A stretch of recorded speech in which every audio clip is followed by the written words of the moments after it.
Good afternoon. Welcome to Tokyo College webinar entitled Resilience and Innovation in Japan's Economy by Jennifer Corbett. Before starting, I would like to give an instruction to you about the simultaneous translation available for today. I will speak in Japanese a little bit. 今日は日本語の同時通訳がご利用いただけますので、必要な方はお手元の画面の通訳のボタンを、日本語の選択で、そのオリジナル音声をミュートして、お聞きください。じゃあ、Now we will start. So for those who are attending a Tokyo College event for the first time, let me say a few words about the Tokyo College. The Tokyo College is an organization within the University of Tokyo, founded in 2019. It is to serve as an interface between the University of Tokyo and researchers and institutes from all over the world. It is also committed to dissemination and sharing of knowledge and ideas through lectures, seminars, and symposiums like this. So now I'm very happy to introduce today's speaker, Professor Jennifer Corbett. Hi, Jenny. Hi. Professor Corbett is now a project professor at Tokyo College of the University of Tokyo, and she is Emeritus Professor at Australian National University, ANU. She used to be Pro-Vice Chancellor for Research and Research Training at ANU. She is also Emeritus Fellow at St. Antony's College of University of Oxford and Adjunct Professor at Griffith Asia Institute of Griffith University. Her research centers on current macroeconomic and financial policy issues in Japan, regional financial integration, and regulations of cross-border financial flows. Today, Professor Corbett is going to talk about the change of Japan's economy over 50 years, problems raised by Japan's experience during this period, and lessons the world needs to learn from Japan. Today, Professor Corbett will talk about for about 45 minutes, and after that, we will have 15 minutes for Q&A. So if you have any question, please write your question using the Q&A function of the webinar, and we will pick up some of them as long as time is available. So now, Professor Corbett, sorry to have kept you waiting for some time, and it's your turn. Please start your lecture. Thank you very much, Mino-sensei, and thank you for that very kind introduction. I'd also like to thank Tokyo College for inviting me as a project professor and giving me this opportunity to speak this afternoon on a reappraisal, I hope, of some aspects of Japan's economy. I will start right in because I'd like to leave enough time for questions, and I have quite a number of things that I'd like to say. So let me begin without too much more introduction. And if I could have the first slide, that would be great. Thank you very much. Thanks. So the title of the talk is Resilience and Innovation in the Japanese Economy. And I think as I go through, you'll begin to understand what I mean by these terms.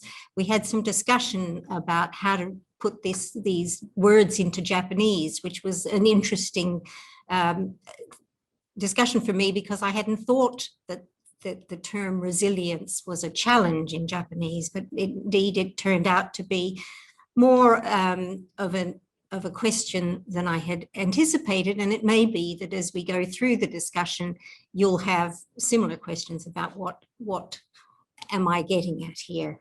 Let me go to the first slide then and show you an overview of what I want to talk about. So this will, let me see if I can, no, I'm afraid that mine isn't working. So if you could bring up the first slide. Thank you very much. So this is an overview of what the lecture is going to cover. I first wanted, that's it, thank you. I want to first look at the discussion that you have all heard over so many years about Japan as a failing economy, and to think about how we should measure economic success. Why do we keep hearing this story about Japan as such a failure in economic terms? Then I want to look a little bit at some interesting questions about well-being and life satisfaction, because I want to get you to think about what is the purpose of the economy and economic growth, and we'll try and address that by thinking about well-being. And we have some interesting observations about well-being in Japan, and I want to then take those and tease out whether that leads us to think about other things than growth that might help explain how Japanese people themselves assess whether the economy is doing well or doing well enough, and whether that can lead us to a reassessment of Japan's economic record to some degree. There are caveats, but to some degree, I want to put that proposition. And then I want to turn to the question about how this idea of stability as a desirable attribute of the economy is related to innovation, which we know is also something we need to be seeing in contemporary economies. Can we have both, or are these things diametrically opposed to each other? So that's where I'm hoping to take you over the next 45 minutes. So the first thing to look at is this discussion or the commentary that's been around for so long about Japan as a poor performing economy, particularly since, well, really since the 1990s, we've had this story of Japan as a disaster. And you can see this in, here are a couple of representative examples of the sorts of books that have come out. The one on my left is by Richard Katz, Japan, the System That Soured, that was published in 1998. The one on my right is one that I was involved in editing along with others, which we title Structural Impediments to Growth. And from that title, you might think we believed that Japan was never going to be capable of growing again. That wasn't what we intended, but at the time, of course, this was the sort of discussion that we were all engaged in. And there were, here on the slide, there are also some titles of articles continuing right up until quite recently about Japan being headed for collapse, Japan in crisis, a quote from Paul Krugman that the state of Japan is a scandal, an outrage, a reproach. These are all very strong words. So let me think a little bit aloud about why this came about.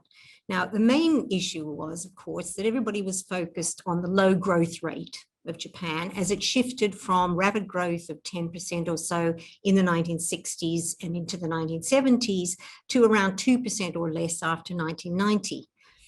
And of course, once the criticism started to build up, then other failures began to be identified. People were looking for reasons why there was such low growth, and other countries began to worry about characteristics of Japan that they thought they might also experience.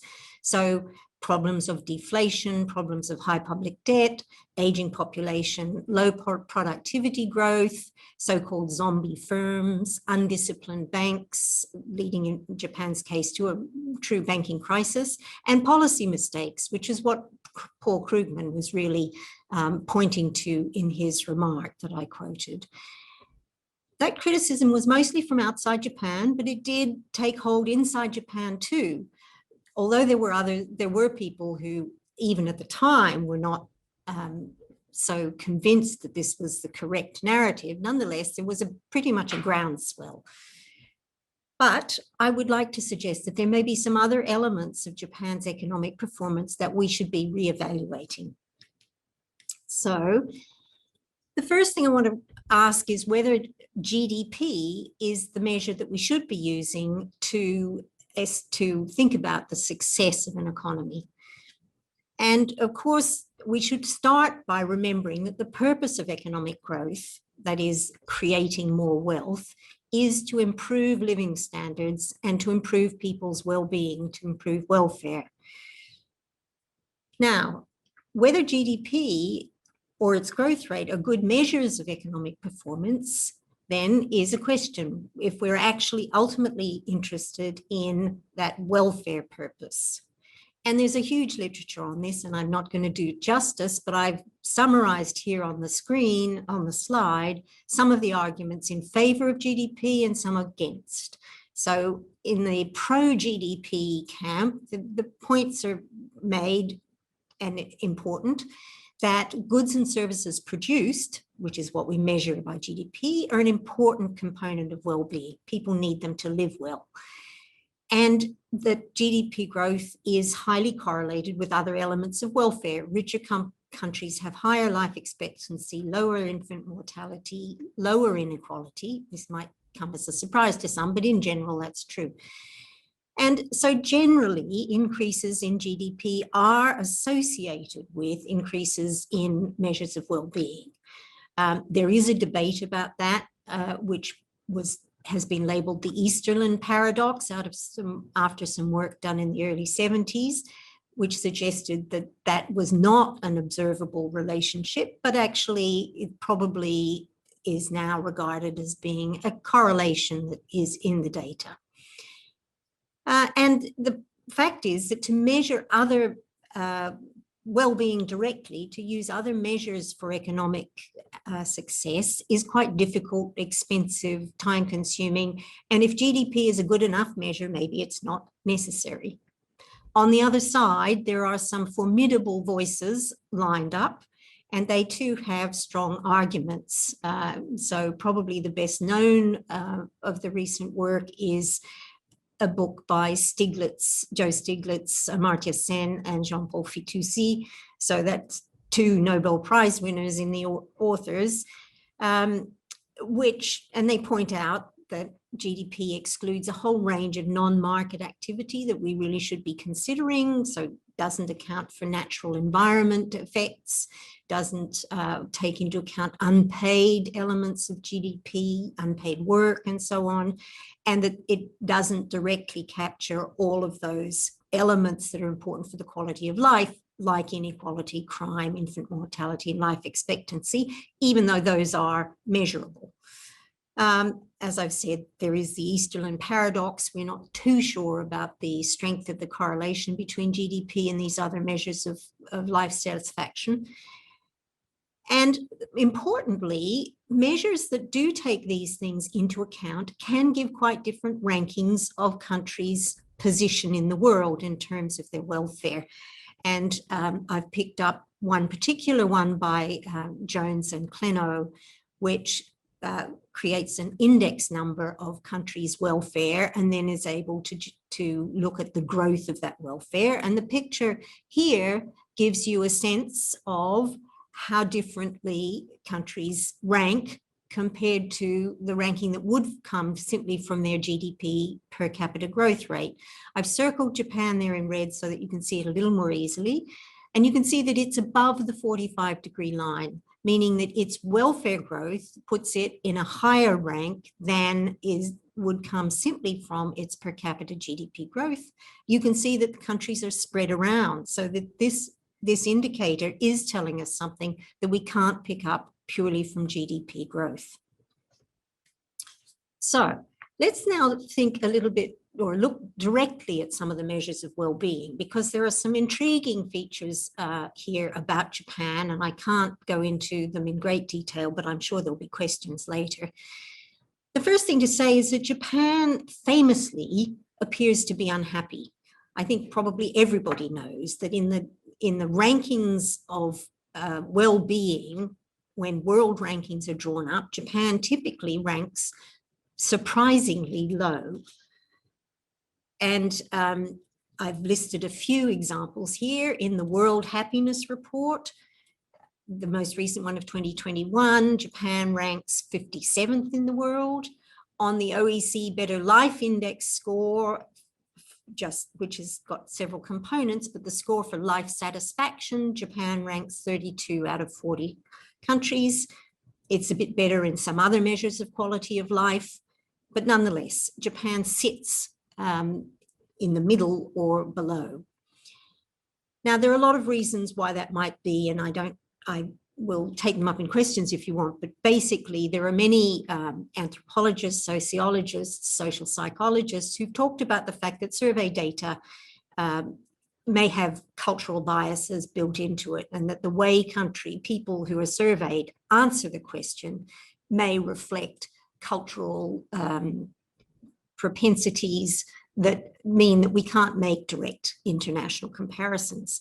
So I wanted really to turn more to looking at changes over time just in the Japanese data, because there we don't have that problem.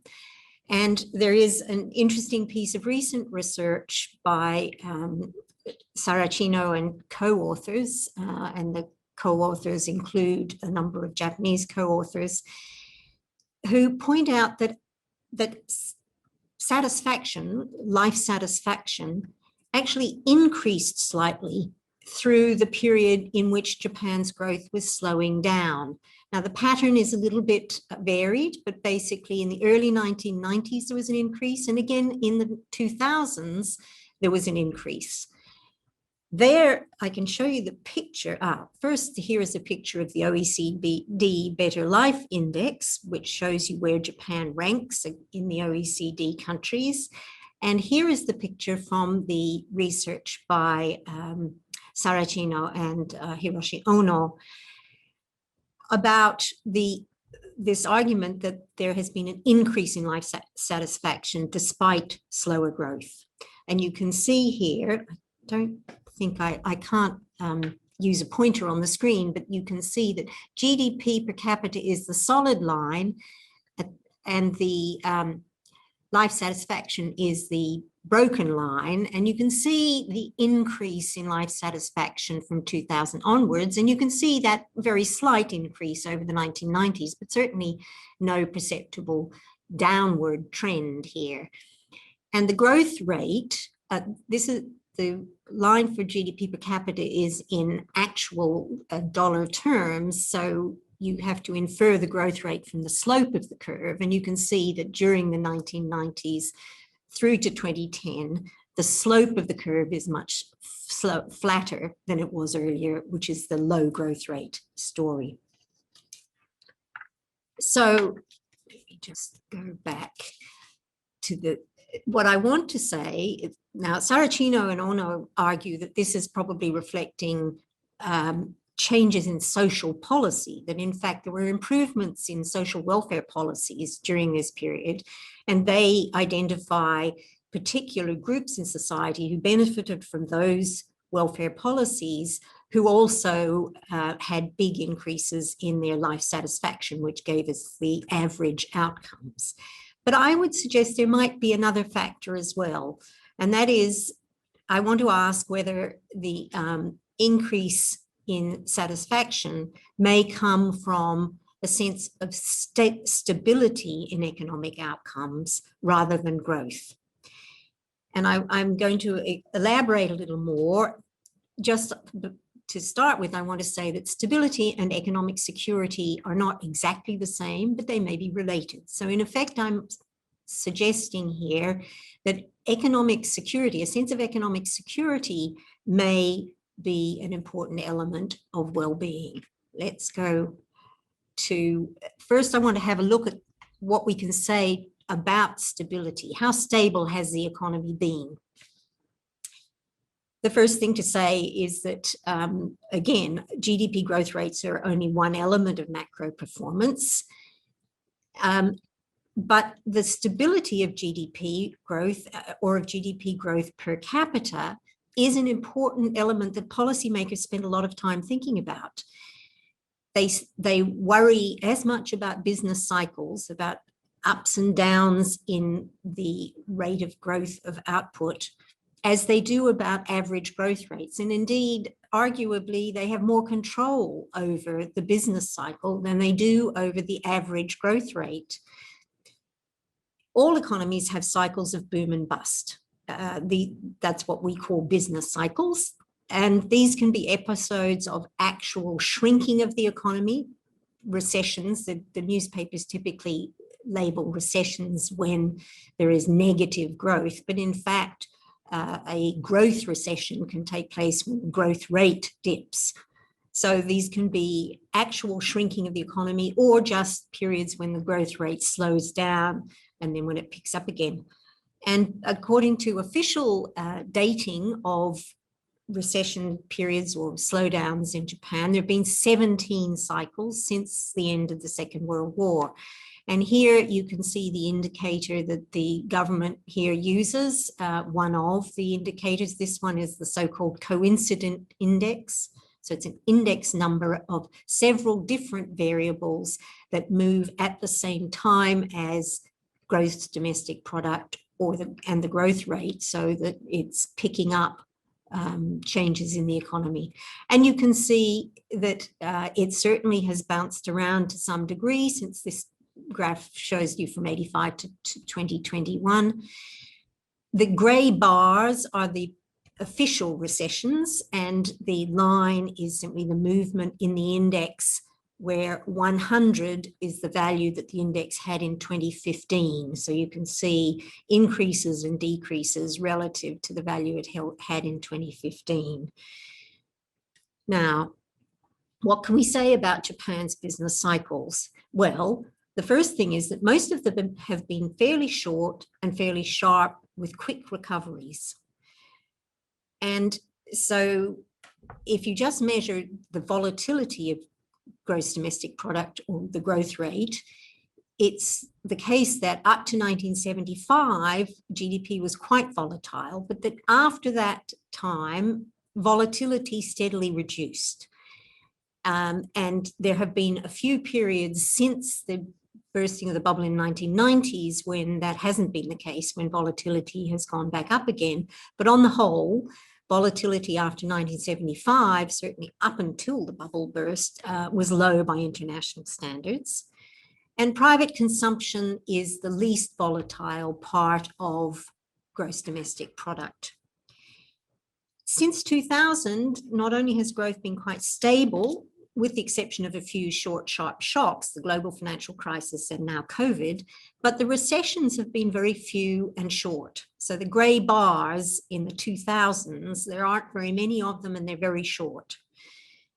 Now that phenomenon actually from the 1980s of reduced volatility has been a global phenomenon in developed countries. It's often called the Great Moderation, when all countries experienced lower inflation and less volatility in the business cycle. So Japan is not unique, but I think on some measures, the stability in Japan was, movement to stability was more pronounced in Japan than in other countries.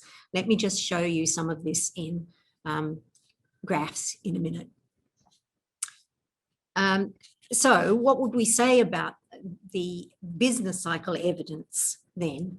Well, if the purpose of government's monetary and fiscal policies, and these are called stabilization policies, if the purpose is to smooth the business cycle, to avoid periods of below trend growth and periods of excessively high growth, then we should be assessing the success of policy, not just on the growth rate, but also on the stability of the growth rate. And that superficial evidence that I've just showed you suggests that Japan has not done badly in that respect in the 21st century, with the exception of a few short, sharp shocks. Now, ideally, we'd like to be measuring the amount of time the economy spends away from its potential growth rate as well, because those periods are very costly if the economy could be producing more and is not. And in that respect, Japan's success may be rather more mixed. That's a deeper discussion that we don't have time to go into right now. I'm sure there will be questions from the economists in the audience, but we'll come back to that. What I want to do then is to now think specifically about stability and welfare. So how do we link this notion that the economy has become more stable explicitly with welfare? Well, it's a bit surprising, but the research that directly does this is relatively recent, and there's still not very much empirical evidence about this. There's a nice survey article by Hacker in the Stiglitz, Sen and Fitoussi volume of 2018 that discusses this. But this is kind of surprising because actually welfare is at the heart of modern economic theory, and there are many economic theories that explicitly connect stability, that is the absence of volatility, with welfare. In particular, economists believe that consumers prefer to smooth their consumption across time and across states of nature. Smoother consumption, the smoothness itself, improves welfare. And there are two parts to this story that I'm telling you. One is that economic security is linked to welfare. And the second is that security or stability of consumption is more important than stability of income or GDP. And as economists, we have many theories of consumption that actually give us ways to test this proposition about how, to what degree does consumption actually demonstrate the kind of smoothness or smoothing behavior that we would expect. And again, there isn't, unfortunately, very much direct research on that about Japan. But let's have a look, first of all, at the evidence on the stability of income and then the evidence on the stability of spending or consumption. So here's a picture of household disposable income growth from 1996 through to basically through to 2020. And I've just picked out Japan against a background of the G7 countries. So here's the growth rate of household disposable income for Japan against the G7. And you can see that Japan's change is in a fairly compressed range compared to the comparator countries.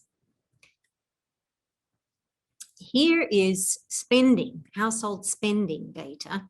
And this time I'm going all the way from 1970 up to 2020. Japan's data ends in 2019. And again, now this time I've got it against the whole of the OECD. And you can see pretty clearly here that the rate of change in household spending is in a fairly compressed range compared to the other OECD countries, that Japan looks to have had fairly stable changes in household spending. This is the same time period, but with just the G7 countries in the background. Arguably, the OECD is too big a group to really compare sensibly with Japan. Here are the G7, and it's true that the comparison is less striking. Japan is less an outlier amongst the G7 than amongst the whole of the OECD countries, but still it's a relatively stable picture, with the exception of a few significant downturns around the global financial crisis, and actually also around the imposition of the consumption tax, or the hiking of consumption tax. And the other thing that you can see is that this is a fairly low growth rate. So if you're comparing levels, Japan is definitely at the bottom end of the G7 in terms of the growth rate of household spending. Now, I've drilled down here just to show you against the United States and Germany, because I don't want to hide behind averages and be accused of exaggerating this stability story for Japan. And it is certainly true. In this chart, Japan is the blue line, not the red line any longer. Germany is the red line. The United States is the purple line. Now here, it is a little more difficult to argue that Japan looks more stable than the United States or Germany. So we have to keep this in perspective. This is a different way of measuring consumption. This takes private final consumption on the national income accounts basis for Japan over the 1990s period, but we've, I think, said enough about that. So what could we say about patterns in the consumption data and how stable it is and how rapidly it recovers from shocks? Well, I think the first thing that we want to say is that consumption certainly is growing quite slowly. It's roughly in line with GDP trend growth. So this is not a more cheerful story in that respect than for GDP, but it has actually slightly increased as a share of GDP. So in that sense, and in some of the welfare measures, that it's the share of consumption in GDP is considered to be a measure of an improvement in welfare. So on that score, Japan has slightly increased consumption as a share of GDP.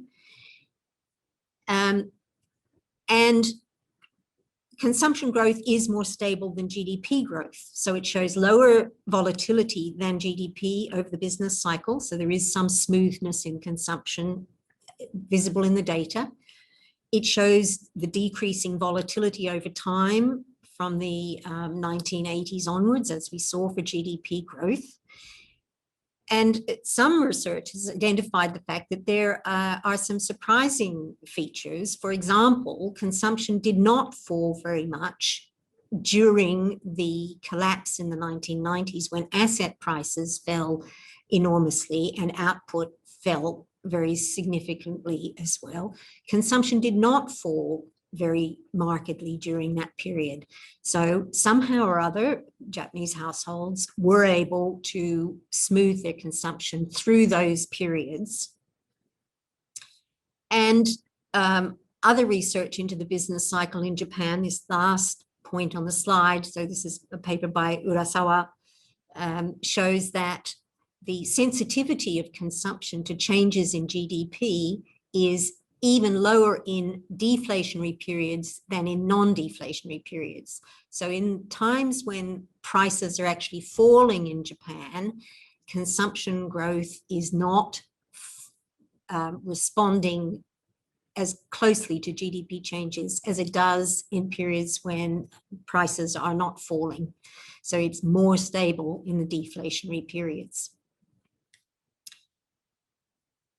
And at the same time, we can see from this chart of consumer confidence index an interesting story, which is that for Japan, which is marked here in red, against the whole of the OECD, the average OECD picture is in black, that consumer confidence more or less tracks the OECD, with the exception of that period from the onset of the bursting of the bubble through into the early 2000s, where consumer confidence did fall. And for the economists in the audience and those of us who were watching the way in which policy responded in the 1990s, this decline in consumer confidence is not actually a surprise. But my point for today is to say that it is interesting to me that if this was an economy in which was failing its people, as you might assume from the discussion in the opening slide, you wouldn't expect that consumer confidence would be so close to the average of the OECD. This seems to me to say that consumers were not noticeably more unconfident, more uncertain, more unhappy than peers in the OECD. Okay, so let's turn now to see what we can say directly about whether there is a preference in Japan for stability. Economists do claim that consumption data can be used to reveal people's preferences. So consumption data can tell us about people's risk aversion, among other things. Risk aversion is a term that captures whether people are very unhappy when faced with risky situations. Do they really dislike risk, or are they risk lovers, or are they more or less neutral? So risk averse people generally prefer stability, and if offered a gamble, would actually be prepared to take less money upfront, a certain payout, than to take a gamble which would have an expected outcome with a higher value. I can explain that further if people want more in the questions, but it's a reasonable way of capturing whether people are comfortable with risk or not comfortable with risk. Now, there's a lot of research internationally about this, but most of the studies do not include Japan. So we really don't have a very good statistical picture that I can offer you to test propositions about Japan. And what we do have is not consistent. So I've picked out two studies that I was able to find. I subsequently found one other set of studies, but they're not included here. But I think what we can say is that actually we don't have good data to compare national variations in risk aversion. And so we can't definitively state that there's a Japanese preference for economic stability. So we have a study by Janine Aron and colleagues from 2010, which was looking at the question of how much does monetary policy affect consumption? And as a side result, they came to the conclusion that they were comparing Japan with the United States, that Japan appeared to be quite highly risk averse. On the other side, there's an international study, multinational study that's explicitly comparing many countries directly using subjective well-being data, that is survey data, self-reporting, how happy people are, and how comfortable they are about uncertainty, that suggests that Japan has quite low risk aversion, and that the United States is at the high end of the international dispersion. Now, I am puzzled by that result. I don't understand the result. And as a result, as my conclusion is, we are not in a position to actually say, my prior is that Japan is fairly risk averse, but I'd be interested to hear what everybody thinks out in the audience. So, is Japan actually an economic stability success story, is what I'm leading you to, or a question that I want to pose. So if stability is particularly highly valued in Japan, and that's an if, and if the economy generally has become more stable at high standards of living, although low levels of growth, could this help us explain the disconnect that so many people find between the story that we started out with about Japan as a failing economy and the lived experience in Japan? Those of us who are here in Japan, and many visitors, are constantly puzzled when they actually see Japan about this story that this is a failing economy. It does not feel like a failing economy. So if that's the case, then how can we find ways to evaluate the positive outcomes, that stability story, to balance against the failing economy narrative? I've shown you very loosely, on the basis of some diagrams and pictures only, aggregate data on consumption, and referred to some results that's suggestive, but I would say that this is definitely an area for further research in Japan, and that what we probably need are some explicit measures of economic performance that more closely link to households' economic conditions, and possibly more work on direct measures of well-being that would enable us to get a handle on what people really care about. And particularly more finely grained measures of economic security. There was some work begun in Japan around 2009 of a working party to look at questions of what measures of well-being might Japan use for policy purposes. But as far as I'm aware, that work has not carried on, and the last report that it generated is now somewhat old. Now, let me turn in the last few minutes that I have here to talking about stability versus innovation, because there would be a concern if an economy is going to settle into a perhaps slightly slow but steady growth rate, about whether or not this focus on stability is going to lead to a failure of innovation. And for many reasons, we are pretty clear that innovation is an essential part of development of the economy and the continued ability to deliver welfare and well-being. In the English business world, or the English-speaking business world, we frequently hear words like risk, creative destruction, disruption as all going along with innovation. These are things that are considered to be essential to the activity of innovation. And they have come to have positive connotations in English. My sense is that translating these directly into Japanese does not give you positive connotations. Now, I would be very interested to hear from linguistics colleagues about whether that is correct. But to me, they sound like the opposite of stability and not necessarily positive. And this also formed part of the growth failure sort of criticism that we heard so frequently about Japan. We also hear frequently this criticism that Japan is unable to innovate, that its economic innovation performance is poor, that it's falling behind in innovation and productivity, that there's a lack of entrepreneurial spirit, there's no Silicon Valley style startup culture here, and that Japanese companies are sluggish or worse, zombies, a term that has been coined by a colleague here at the University of Tokyo and at Tokyo College, our esteemed friend and colleague, Professor Hoshi. But perhaps it is the case that, as with the growth performance criticism, external critics have been looking at their own standards of success, or have been making comparisons with a somewhat unrealistic benchmark.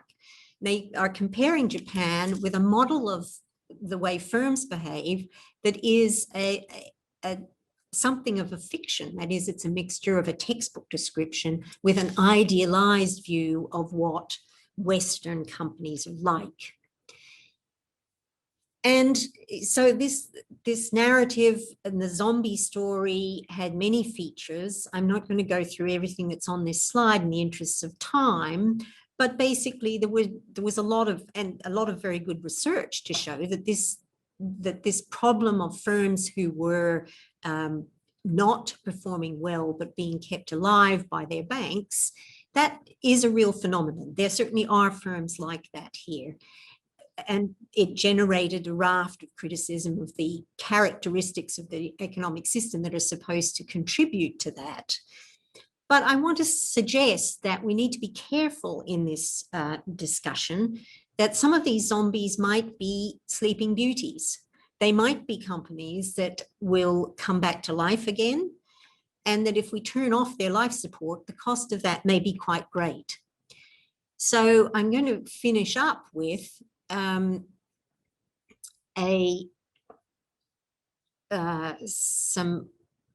introducing you to some recent research. And again, we don't have time to go into and do it full justice, but there have been recent challenges to the conventional view, the sort of classic economics, I think what many people would think is the classic economics view about how firms should behave outside of Japan. And I would refer you to the research by my colleague at Oxford, Professor Colin Mayer, who, and he's not alone, many people are arguing that actually a narrow focus on profit maximization is not good for the economy. And that having a broader focus, firms having a broader focus with a wider interest in, for example, community outcomes or the interests of their stakeholders, not just their shareholders, is not inconsistent with the efficient operation of market economies.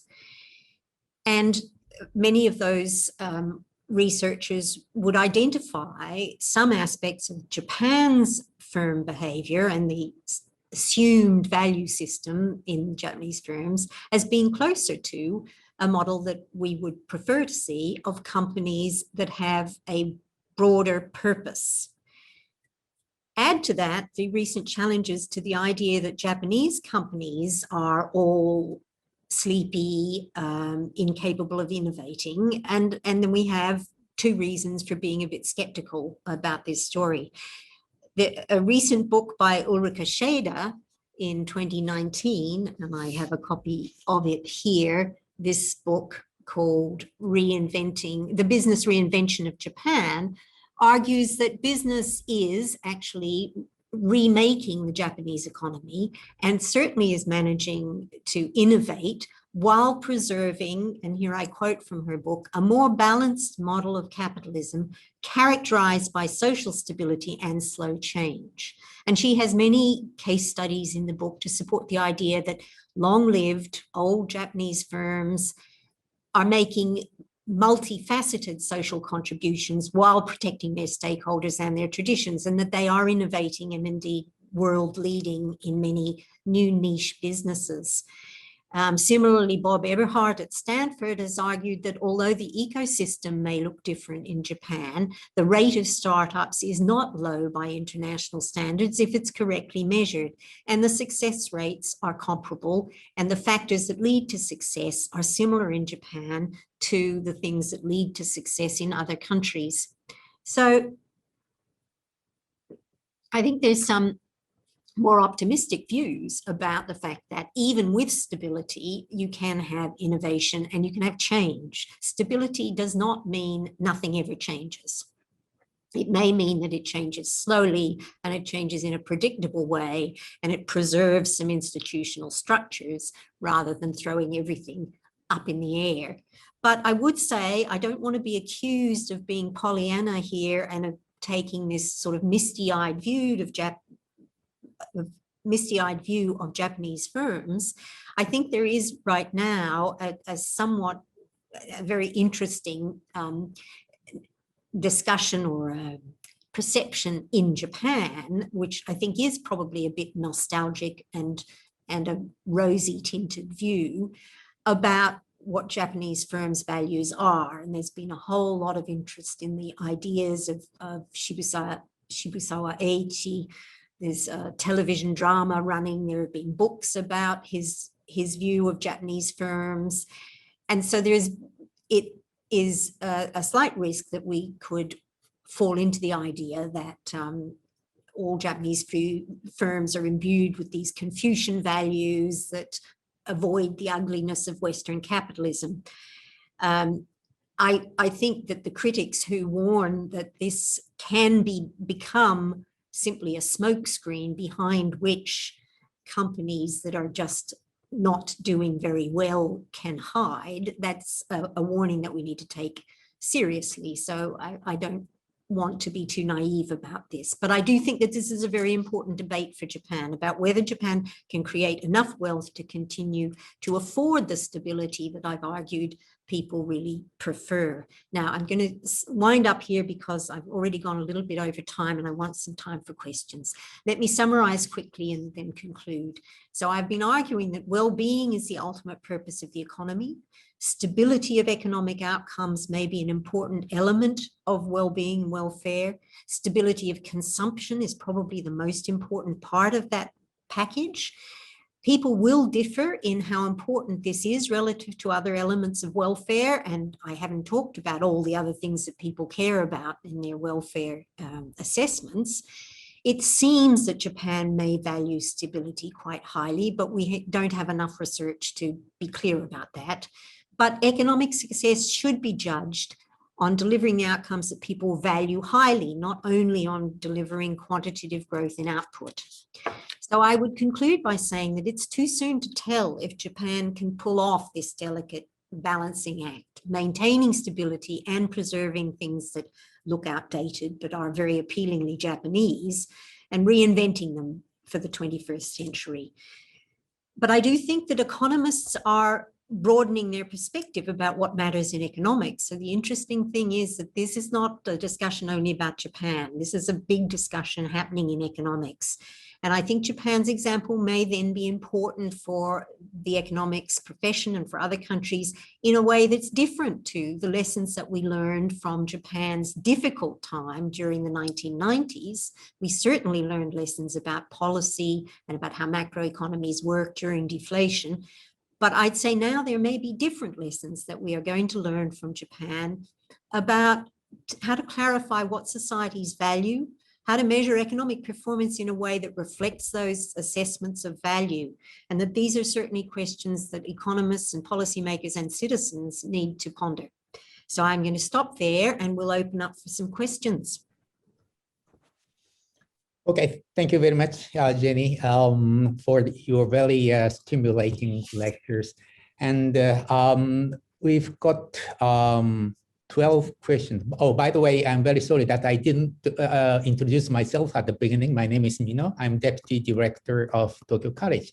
So now we start Q&A session, and we've got 13 questions.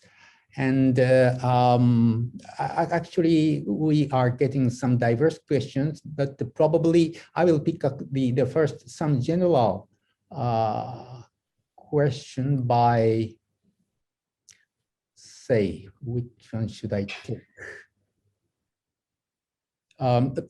Jenny, do you realize any interesting one, or? I can't see the whole list. Oh, okay. I can see some of how about this one from Powell Pazier Beck? I'm sorry, my pronunciation may be wrong.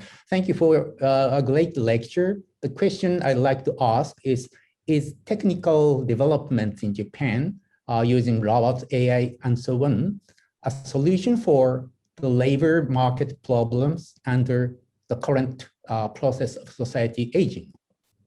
This is what I sometimes hear from the Japanese. What is your opinion on that? And perhaps, do you see more other solutions?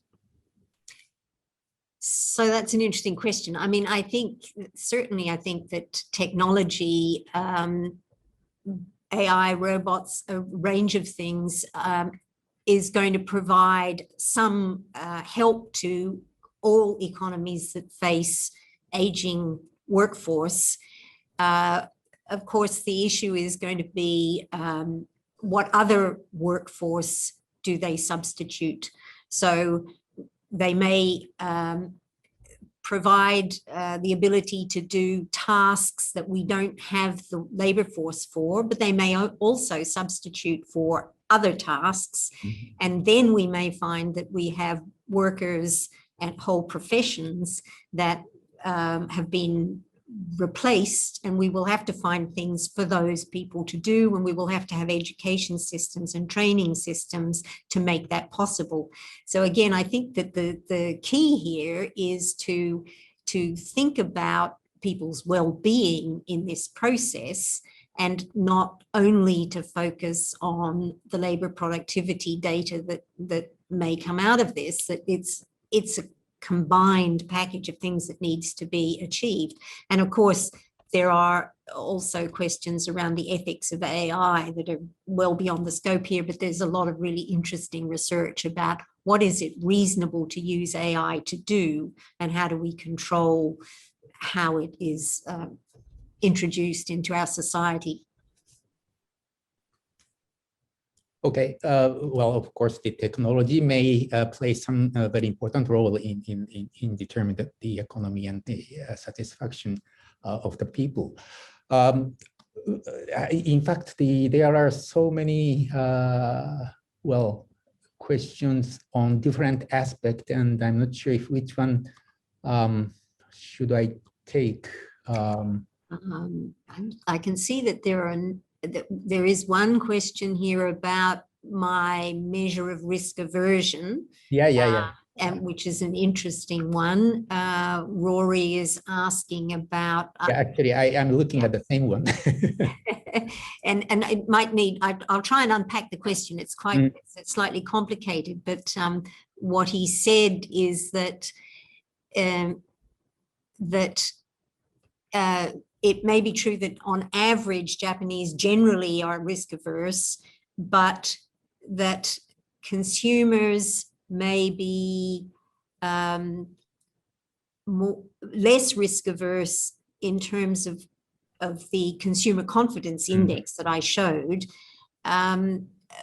because they are less likely to make mistakes, or that their preferences between having consumption now or in the future may be more balanced sort of approach to that, whereas Rory is arguing that American consumers, for example, may be more impulsive and less patient. It's tricky, and I think that the difficulty here is that the idea of risk aversion works in both ways, because actually, if you are risk averse and your future is very uncertain, there are two different pressures on you. One is to consume now because you don't know if you can consume in the future. Another is to try and provide yourself with buffers to be able to offset what may be coming next. So you get behavior that works in both directions. You may save more because you are concerned about the future. And I think what Rory is getting at here is that in some more, I suppose you would call them consumerist societies, you don't get that behavior. People do not try to anticipate and set aside for uncertain periods. I think this is I agree with you. Your intuition is that probably in Japan there is less of that kind of impulsive behavior, but we don't have the data. I mean, we have savings data, and we do have data, actually. What we don't have is research based on the data. And that's partly because the data is mostly confidential. And we know that savings behavior in Japan actually behaves in quite standard, sort of not unexpected ways. That is, older people run down their savings. So we see, as the population ages, we've actually seen Japanese household savings rates fall to levels that are very similar to other OECD countries. Japan's no longer a sort of very high saving economy. But that's maybe a slightly different point to how people behave in the face of uncertainty, rather than what is their normal behavior in the face of their expected lifetime pattern of consumption and income. So I agree that I think Japan makes a very interesting case to look at in more detail, and there is great scope still for research. Although there's been great research in the past, there's scope for more research on this in Japan.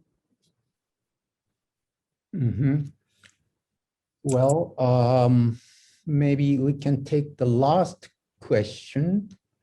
There's an interesting one here about part-time employment and security of employment, which I think is a really important issue. Yeah. So Cora is asking, saying she likes the optimism, but is worried about the changes in the labor market, with decrease in regular long-term employment and increase in non-regular jobs and the gig economy. And the fact that government policies are trying to reduce pensions for the aging population. So then we may face a situation which we have fewer young people earning small, unstable salaries and having to support and care for their elderly parents, with the burden shared among fewer siblings and so on. And I think that's absolutely right. This is right at the heart of the issue that we may have seen, and I should say that my story has been based on past behavior about the stability of the past data that we've seen. So it is not a comforting, it's not without difficulty as a comforting forecast for where we go. And it's precisely these sort of questions that do need to be asked, that there are changes in the structure of the economy that are going to pose big problems. And there are parts of the population who do not see themselves facing a stable, secure future. And for those people, there have to be policies that are going to address that, because this is not a problem that is going to solve itself. So I take that point. I think it's a very good point. Okay, thank you, Professor Corbett. Actually, I'm afraid that it's already very close to well, anyway, I would like to give a few announcements. Following today's lecture, we are planning to have a closed panel discussion on a separate day. And in that discussion, in that panel discussion, there will be an additional discussion between Professor Corbett and a few researchers from different fields to follow up today's lecture. And that discussion will be closed to a general public, but it will be recorded and uploaded to Tokyo College YouTube channel on July 12th, hopefully. So there are some questions which have not been answered yet today. These questions may be answered in that panel discussion I just mentioned. So please go to Tokyo College website for further detail about this follow-up session if you are interested in it. Professor Corbett, thank you for your very, very interesting and informative lectures. And I also thank all the audience for your participation. I will close today's session. Thank you very much. Thank you very much. And thank you everybody in the audience for staying the distance. Look forward to having your questions to discuss at the next session.